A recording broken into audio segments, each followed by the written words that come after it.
I'm Anne Taylor Fleming, and I'm the Associate Director of the Sun Valley Writers Conference. And in this episode of Beyond the Page, I have the pleasure, make that the intellectual joy, of speaking with the author, historian, and Harvard Law professor, Annette Gordon-Reed, who has carved out a unique space in the conversation of the country.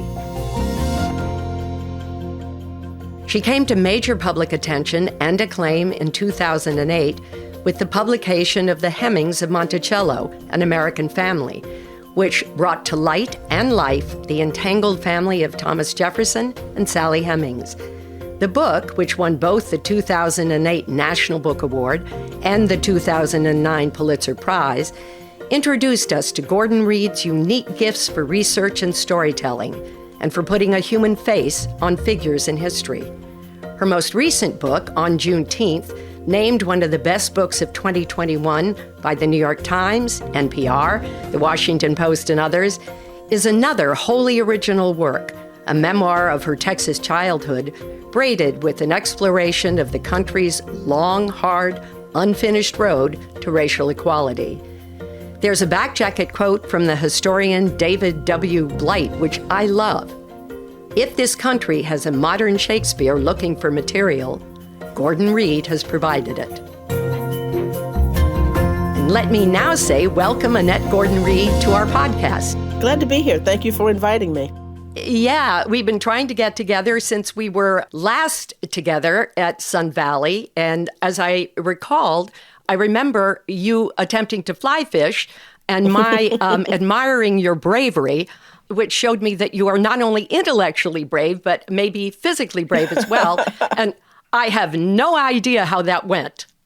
I don't recall catching any fish, but it was a lot of fun. I love the process. Yeah, it's fun to learn. And one of the things I am so struck by, I have listened to the talk you gave in 2009 at the conference, at the Sun Valley Writers Conference. And I'm so struck by what you made me think about. You made me think about not Jefferson and Sally Hemings. You made me think of the, if I will, the moral responsibility of the historian. You made us see faces, take the measure of people, and as you pointed out, slavery and slaves were often just seen as a mass, not differentiated, and that was the impetus, in effect, for you writing the book. And we have a wonderful soundbite, if I may, that I'd love you to listen to with me that sort of distills this approach. Well, so I sat down to write this story thinking and saying that I wanted to bring this enslaved family alive as individuals, not as a group of people, but to show the varied conditions of slavery and their lives. And one of my goals was to make them matter to people. I think it's really easy to dismiss people or to dismiss people, say they're unimportant if you don't know them. If you don't know anything about them as individuals, if you don't have a connection to them. It's like if in my neighborhood in Manhattan, I pass millions of people a day. But if I meet someone in the neighborhood, then I see them all the time. When I notice them, when I put a face to a name, then they become visible to me. And I know where they live, and they have some connection to me. And I thought that one of the problems with what had been happening before with the Hemingses is that they were being seen as this monolithic group of slaves, and no one knew them as individuals. So that's what I wanted to do with this book. I just love that quote, and it has made me look harder at people on the street as I wander about. Did you know when you started to write history that this would be your orientation? That you were going to try to, as it were, unmask people and individuate them again?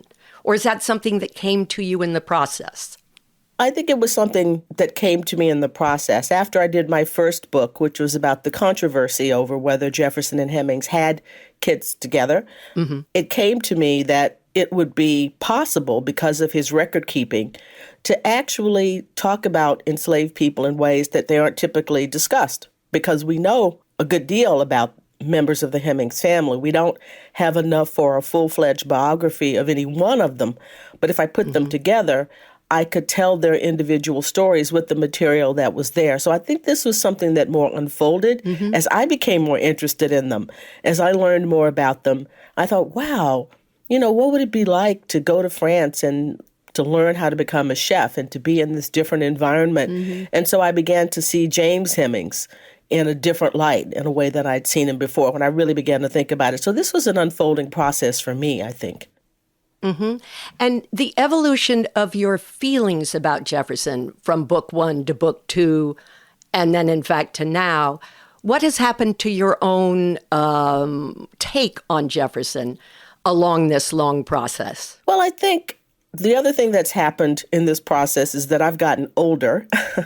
And as I've gotten inescapably, fortunately older.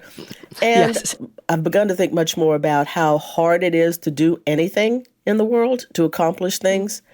And I think there's a tendency to sort of have expectations that are outsized for a person who was an outsized individual, obviously. And I would say that I'm more patient than I would have been, say, 10 years ago with it. And that's a result of, I think, perhaps wanting people to be patient with me, with things that I intend to do that don't work out, or things that I don't work on that I should be working on. And I would say it's about the changes in my own personality and my own understanding about the scope of life and what a short time we have to do things. And I am impressed with the things that he did. I'm disappointed in the things that he didn't do. But it's a lot to ask, for someone to do all of the things that I think he should have done. I mean, it would have been better if he had freed the people whom he enslaved. There's no question about that. As for moving the needle on slavery as an institution, I think that would have been a really tough thing. And I think he looked at the situation and realized he could not do anything. He would not be able to persuade his fellow Virginians to free enslaved people without a fight. And so I think he turned his attention to the things that he could do, and that was politics, being president of the United States of America, fostering what he thought was the welfare of a country that he was sort of the original American exceptionalist that had a special mission in the world. And that's what he focused on. I wish he'd done other things, but this is a long way of saying is that I think I've become a bit more tolerant than I was in the beginning. It's so interesting. Do you find that the culture has grown potentially less tolerant? Oh, absolutely. We've gone in different directions on this. I think you're going one way and the country's going a different way on this question. But I really do think it's the personal aspect of it, thinking of getting older myself and then working on this subject that I've been working on for a number of years. There's this sense of, I just have a different view of it. It's not a question of forgiving someone. Someone said the other day that I had forgiven Thomas Jefferson. I'm not. That's a little melodramatic dramatic in my mind. But I think I do have more of an understanding about what it means to grow older and what you can accomplish in the given lifespan that we have. One of the things that I'm struck by, I talked to the historian biographer Scott Berg about Wilson, and we were talking about changing the names of buildings at Princeton.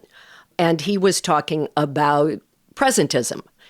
Is it fair to look back at people like Jefferson, like a Wilson, and ask of them to be in tune with our present day thoughts, moral stances, etc.? And I'm wondering if that's also part of this.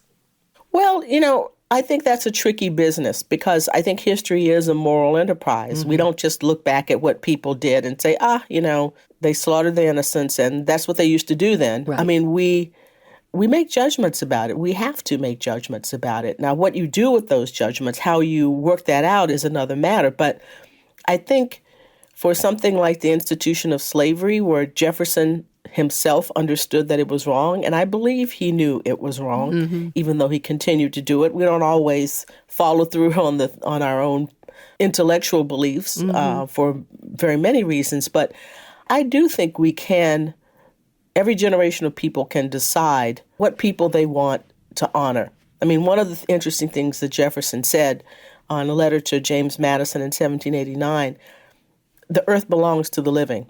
That's a paraphrase, but the earth belongs in usufruct, he used through a legal term in there, to the living.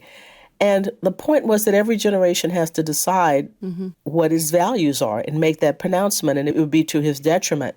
But if there are people who decide, I don't think that Woodrow Wilson is a suitable person for a dorm that you're going to have black students living in, or Jefferson, I mean, that's a decision for them to make. I would make a different choice about Jefferson than I would Wilson, because Jefferson is too integral to the formation of the country.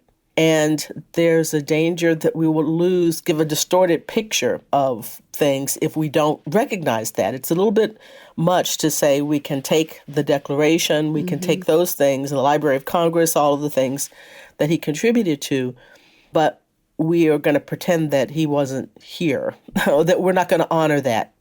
And so I think it's possible to recognize the contributions, but be upfront about the flaws, about the problems that exist with it, and use it as a teaching opportunity to have a discussion about the realities of the founding of the country that was good and bad.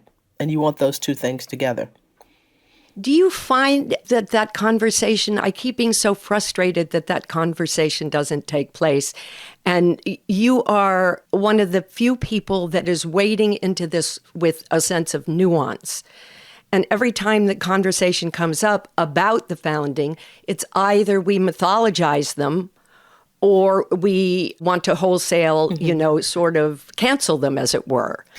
So is it frustrating for you in any sense to be a person of aging wisdom and nuance as this conversation goes on around us? Well, it's frustrating, but it's understandable, because I'm not dismissing the real concerns that people have. And I have to be honest with myself and think about, my position here. This is my subject, and I've chosen to write about him and Monticello and slavery, to see the American founding largely through his life. And so maybe I have to have enough humility to understand that maybe I'm wrong. I mean, maybe my approach is not the best, but it's the best that I know how to do. I do think that there's something to the idea of keeping the focus on both things, both, the parts that are good and the parts that are bad, because you really do get a sense of, to me, it gives a sense of the nation itself. I mean, it's a more realistic picture of the nation when you have both of those things together. So Jefferson is God, Jefferson is the devil. Those things are not useful to me, even though I do understand the impulse that people have to want to like him, to want to be admiring of this Renaissance person. And on the other hand, to revile him because he held people as enslaved people when he knew, and he wrote some of the most trenchant arguments against slavery that have been created.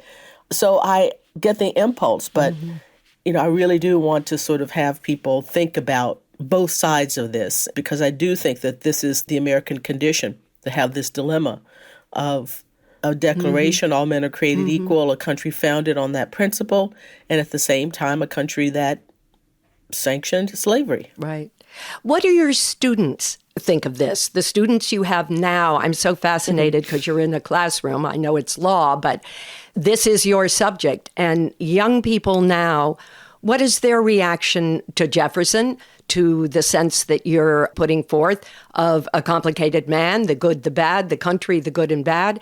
It seems that we are so wedded to the notion of one narrative in a life. Are your students receptive to the idea of the more complex human and the more complex founders? Well, I think they are. I teach in the history department and the law school, and very often I have law students and history students together, and history students alone. I think a number of them are, and it could be self-selection. These are people who've chosen to take my class, and they understand. In the main, probably a number of them understand what my position is, but I have found students willing to have these discussions. I do think that Jefferson's star has fallen comparatively, particularly with the advent of Hamilton, which is sort of a strange thing because the image of Hamilton that's created in the play is more attractive than the actual Hamilton. I mean, I would think that they probably, he's the scrappy immigrant underdog. Right. And in real life, he was the scrappy immigrant underdog, but he was also a champion of the super 1%. Right. And so he was an elitist and all of that, but that doesn't come through in the play as much, but he's an enormously appealing figure there. So I think Jefferson, in some ways, culturally has suffered because of that as well. Mm-hmm. Very interesting. I noticed that you were not for taking down the Jefferson statue in the New York City Council. Very interesting. Your objection was very interesting. Can you tell me what that objection was? Well, I thought that he was a part of New York. I mean, he was the Secretary of State here. He lived here, and it was crucial to his election. There was a historical component to him being there.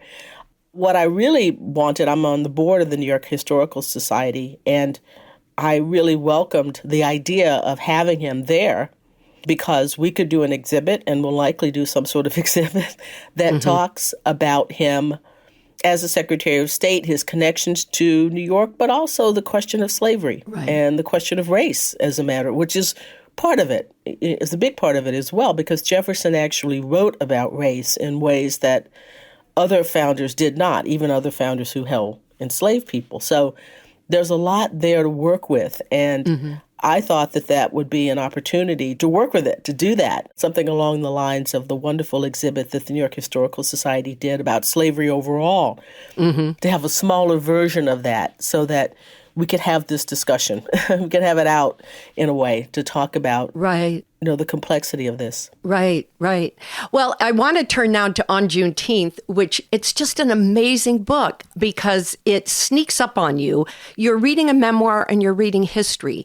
Where was the way in for you? It braids your story and Texas and race in the most amazingly sort of simple, and I mean that as a total compliment, way. I'm following along and suddenly I'm in a classroom with you. And then I'm talking about the mythology of cowboys in Texas, and it all holds together in a magical way. So I was wondering, what was your starting point? Did you say, I'm going to write a memoir, or I'm going to write about Texas? Or how did it come about? Well, the starting point was my editor, Bob Weil, has been after me for a number of years to write a book about Texas. Okay. And we thought that it would be a big book about Texas. It still may be a big book about Texas someday, but we thought it was going to be that. And a year ago, actually, this is all running together, but I did a piece for the New Yorker about the holiday on Juneteenth. And some months before that, I had done a review of 5 books for the New York Review of Books about Texas. So Texas was on my mind. And we were in the pandemic, and we were thinking about, I was thinking about what I could do during this time period as we were holed up at home, not able to go anywhere. And I decided that I would write this book. I was thinking about my parents, my parents who are no longer living, and I was wondering how they would have dealt with this weird situation where the entire world is being held hostage by this virus. And I missed them, and I wanted to try to make the connection. And so writing about them was a way to do that. So it started out as a book about Texas. I wanted to write about Texas, but I also wanted to write about my family. And I thought that this short memoir would be the best way to do that, to blend, as you said, the history of Texas, to sort of tell it through my family's story. And that's what the book does. Tell me about your parents. I loved the portrait of them.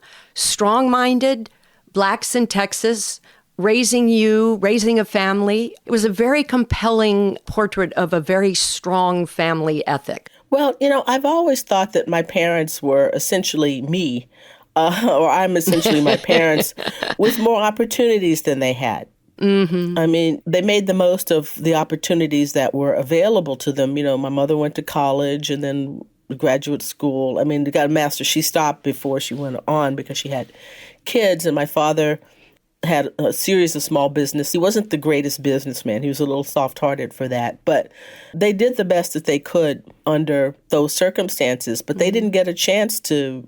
It would have been harder for them to go off to law school or to go into Dartmouth or go to Harvard or things like that. And so, Sure. I wondered what it would be like. To me, I've always felt sympathy for them because they grew up in the Jim Crow South, and their lives were circumscribed by the laws and the customs and the mores of that particular place. And so that has always sort of guided me in my understanding of the kinds of things I wanted to do, is to do the things that they couldn't have done, right? And to sort of fulfill the promise that could not be realized for them during their time period because they stayed in the South, which is an interesting question for me. I never really talked to them about that and talked to my grandparents about this. And I've wondered about that, why some people stayed and some people left. And they remained. I don't know whether it's because they didn't want to leave land. They had land that they didn't want to leave, or family connections. But it's an interesting split in a way between the people who joined the Great Migration and others who remained at home. Right. So I've always thought of myself as doing the things that they couldn't do. That's who you are. Talk to me a little bit about the fact that they sent you to the all-white elementary school as a young Black Texan child. And in you went. And I love the description that there was not a lot of to do. There were no policemen walking you to the door. Your father took you by the hand and there you went. Yep. Well, this too was a part of their effort, I think, to try to change the South, change the Texas that they had grown up in. This is 1964. The schools are still resisting Brown versus Board of Education. Right. And with something called a freedom of choice plan, where white parents were going to pick white schools and Black parents would pick Black schools. And my parents decided to do something different with me. My two older brothers remained at the Black school where my mother taught, Booker T. Washington. But I went to Anderson Elementary School. And you're right. I mean, they talked to the newspaper and the school district, and everybody decided that they wouldn't make a big deal about it, that I would just go. And that's what happened, and I went there, and my teacher, Miss Daughtry, my first grade teacher, was wonderful. And she couldn't have been better. And I wish I had said this in the book because I hadn't thought of it until the end. But I wonder, until after the book was published, if the fact that my mother was a school teacher influenced Mrs. Daughtry and the other teachers. They were so protective. I don't know if that could have been they were great people, basically great human beings, but I wonder if the sort of teacher camaraderie may have been a part of it as well, and that they really protected me and treated me as just one of the other students. It wasn't, there was no muss, no fuss, anything like that. Just very, very supportive. And it was, in some ways, a tough time because there were kids who were not nice. Right. Sometimes because on the basis of race. None of the adults, not from the teachers to the janitors, no people were unkind to me, but some of the children were. And some of them were nice, too. So I got a sense of good and bad from my classmates and the kids who were in schools with me. So I knew that not all white people were the same. But there was a sense of wariness there because some of them were unkind. You talked about the fact that kids that were nice to you in school, when you'd see them out on the street with their parents, there often was a different attitude or a different behavior. Oh, yes. Because they understood that being friends with me was not a great thing, would not be seen as a great thing in the eyes of their parents and their siblings and so forth. And so it just really showed me very early on how, because I really do believe that these people actually liked me as friends, at school. But what was happening is that they felt that they were making a choice between me and their parents and their families, and what choice they're going to make. And the rational thing in a situation where you're being pressured by everybody whom you love and depend upon is to go with them. Sure. And it's a lot, again, back to ask people to give up, to alienate especially children. I'm not talking about adults who have more resources and so forth, but I understood that this was pressure on the part of their family to be a certain way, and being friends with me was not in the picture. Were you ever tempted to stay in Texas? I thought I might come back to Texas after I went off to college. I went off to Dartmouth at 18, and then I went to law school. But I met my husband in law school, and he's a Californian, and they are in some ways as chauvinistic about their state as Texans are. Speaking as a Californian, I can second that. That is true. I'm incredibly proud and stubborn about my California identity. Yes. So, he would not go to Texas. I would go to California, but he would not go to Texas. But we ended up in New York. We were supposed to be in New York for 2 years, 2 or 3 years before I got out of my system. Right. And, it was in 1984, so here we are still in New York. So I would go back to Texas. I love Houston. I actually like Houston. I mean, I know it can be a swamp in the summertime, but I like the state. I could live there. And I thought about going back, but as I said, I got married. One of the things I loved again in the book is at some point you said, and I have it here, I don't feel hostage to others' conceptions of what Texas should mean to me. Being a Black person and a Texan then are not in opposition.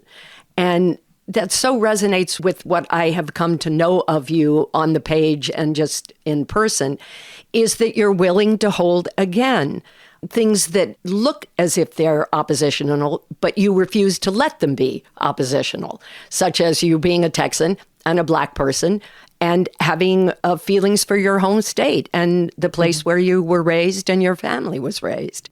It doesn't make sense to me, for me personally, to let the hostility of people who live in Texas who say, this is a white person's country, this is a white person's state, or whatever, define what Texas is for me. My family was born there. My great-grandparents, my great-great-grandparents, I can go back to the 1820s in Texas. And why should their judgment determine all of this? I mean, and there are a number of white Texans who don't feel that way. So in concert with them, and others who believe in the equal humanity of other people, I can claim this state and this place where my family has been for ages as my own. They don't get to decide that. So, it would be easy to just say, well, whoever is the most hostile and the most racist person in Texas gets to say who you are. Correct. No, we can have to keep fighting to claim the place where we lived and buried our families and had our children and had good moments and bad.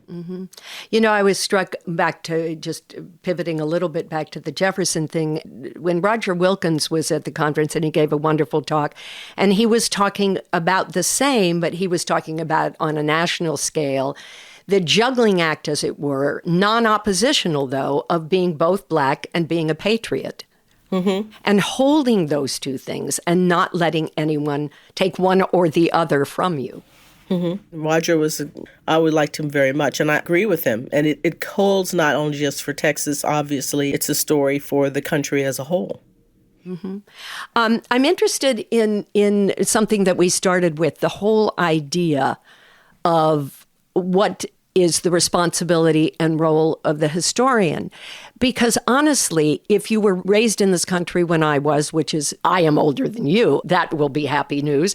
And the history books were all mythologizing the founders and the myth of America and the, city on the hill and whatnot.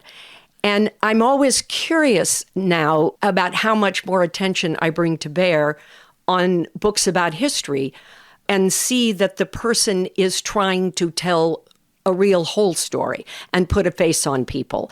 And so that the narrative is not prescribed, as it were, and I'm not to succumb to it.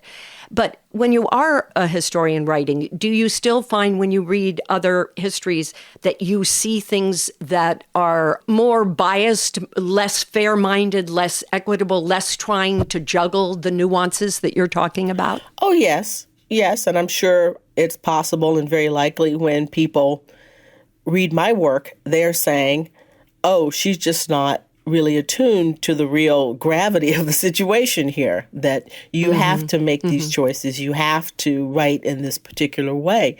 I think a lot of it is, it's a question of personality.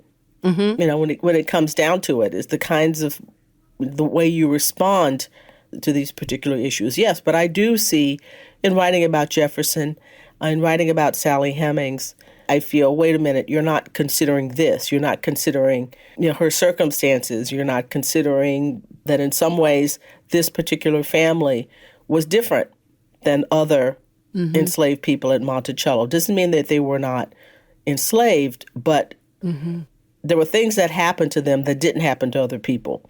There were things, there were opportunities that they had and ways of taking advantage of them that other people didn't have. And you really have to recognize that, not just for their sake, but for the sake of other enslaved people who didn't have some of the chances that the members of the Hemings family did have.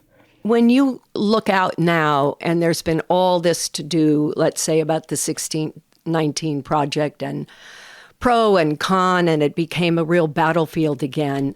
What does that say to you? What does that fill you with? What do you think of that? Well, I think in some ways, well, the controversy is good in the sense that it means that people are paying attention. And we should be having these conversations. We should have a discussion about the meaning of slavery during the founding era. You know, 1619 is important. 1607, when the first English settlers really get here and began to set things up, that's an important year as well. I mean, I'm happy to have the conversation. It's better to talk about these things. Now, there's some sense that Nicole Hannah-Jones has been attacked in ways that are unacceptable, you know, death threats or things like that. Yeah. That kind of conversation, we shouldn't, that's not what I mean. But real discussions about the nature of slavery and the founding and the founders' relationship to it, I think it's important. You know, we don't want to sort of hide and say that, you know, just for the sake of having some sort of forced conformity or forced, you know, agreement about things. So I think it's been useful, so long as it's not violent, you know, in terms in the presentation. Right. And as to the school boards and school book controversy and censorship and all of that, does that worry you as you look abroad in this?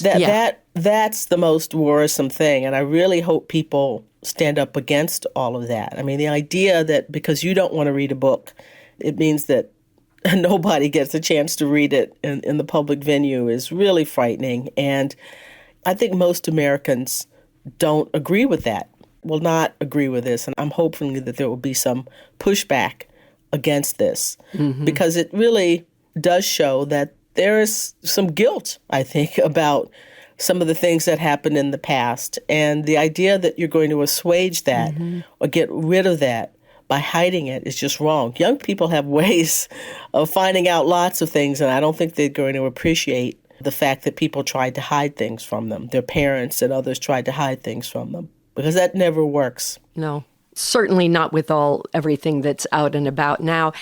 When you look out across this complicated, tumultuous land with all its divisions, what gives you hope today? Well, that so many young people are involved in politics. So many young people are interested in these subject matters. There's new activism. And my students here at the law school, so many of them are interested in changing society and working to using the law to do that. And my daughter's generation, she had a friend who ran for office, an older person, but still young, who ran for office and won in New York State. So I'm really buoyed by their sense of commitment to things. And the young people, it's a cliche because it's true. I mean, they're the future. And the ones that I meet are really enthusiastic about it. And I think they have this required to really make change. And they're open people. They care. They're very sensitive in lots of ways. Some people say they're too sensitive. I don't agree with that. I just think that they are empathetic in ways that maybe previous generations were not. So when I look at young people, I feel very, very optimistic. I think that's a wonderful place to end, and I share that, and down the road, I will lure you back to the Sun Valley Writers Conference with any luck. Oh, that was one of my favorite things. It was great. Thank you so much. This has just been a terrific conversation. I loved hearing you talk about Texas, the country, everything that's going on, and your optimism about the young people, and I hope we get you back to Sun Valley very soon. Thank you. Thank you very much. Beyond the Page is produced by John Burnham Schwartz and James Tooley. Original music by Dean Grinsfelder and production support provided by Jay Sheliday.